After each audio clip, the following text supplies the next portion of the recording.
we have Igbo language. Our topic says possessive adjective examples under pronoun. Ihe atụ nke onye. English, you have my.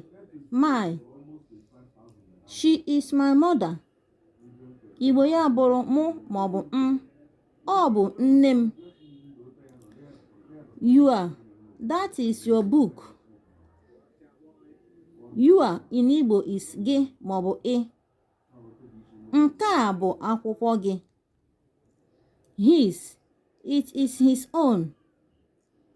Remember, his in Igbo language under pronoun nnọchiaha is ya. It is his own. Ọ bụ nke ya. Her, he is her brother. Nnọchiaha ha na Igbo bụ ya. He is her brother. Ọ bụ nwanne ya nwoke. It, that is its head. It, nnọchiaha ya n'Igbo bụ ya. Nke ahụ bụ isi ya.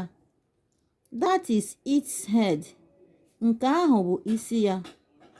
Our, it's our own. Our na Igbo language bụ anyị. Ọ bụ nke anyị. Your, they are your bags. Your in Igbo language bụ unu. Ha bụ akpa unu. Their, these are their legs. Their in Igbo language under nnọchiaha is ha. Their bụ ha n'Igbo, nnọchiaha ya bụ ha. These are their legs. Ndị a bụ ụkwụ ha.